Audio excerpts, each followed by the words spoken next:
சீரியல்களின் full எபிசோடுகளை Sun டிவியில் ஒளிபரப்பான உடனே எக்ஸ்க்ளூசிவாக சன் நெக்ஸ்டில் மட்டும் ஃப்ரீயா பாருங்கள்.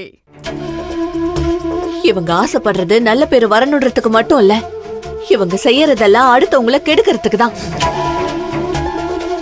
இவளும் சரி, அந்த பூர்ணிமாவும் சரி, ஒருத்திக்கு ஒருத்தி சலிச்சவளுங்க இல்ல. எங்க இருந்துதான் வராளுங்களோ. அம்மா, இனிமே நீங்க இத பத்தி பேசக்கூடாது, புரிஞ்சுதா? அவங்கதான் இந்த பிசினஸ் வேண்டான்னு முடிவு பண்ணிட்டாங்கல்ல, வந்து சொல்லிட்டும் போயிட்டாங்க. இதுக்கப்புறமா அவங்க கிட்ட போய் இப்படி கெஞ்சிட்டு இருக்க வேண்டாம். கடவுள் அப்படி யாரையுமே கைவிட மாட்டாரு. இன்னைக்கு இந்த விஷயம் நடக்கும்போது நம்ம வருத்தப்படுறோம், நாளைக்கு இதை விட நல்ல விஷயம் நடக்கும்போது அப்போ இத நினைச்சு சந்தோஷப்படுவோம்.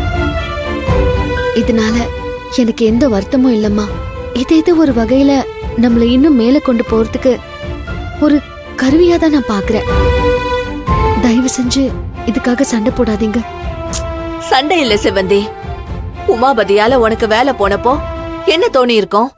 சரி, அப்பத்தா கைமணம் இருக்கு, அத வச்சு பொழைச்சுக்கலான்னு தானே தோணி இருக்கும். இன்னைக்கு அதையும் வந்து இவ கெடுத்துட்டு போறானா? இவளுக்கும் உமாபதிக்கும் என்ன வித்தியாசம்னு கேக்குறேன். புரியுதுமா, புரியுது. நீங்க சொல்றது எனக்கு நல்லா புரியுது.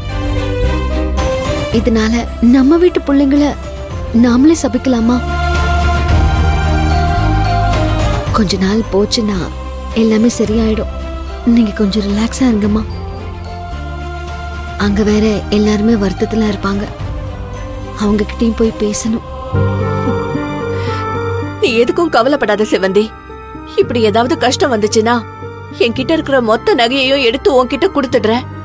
அதை வித்து நீ என்ன வேணாலும் பண்ணிக்கோ. அதெல்லாம் அப்புறம் பாத்துக்கலாமா, நீங்க ரிலாக்ஸா இருங்க. நான் கிளம்பட்டுமா? மனசெல்லாம் வருத்தமா இருக்குமா? ஒன்னும் வருத்தப்படாதீங்க,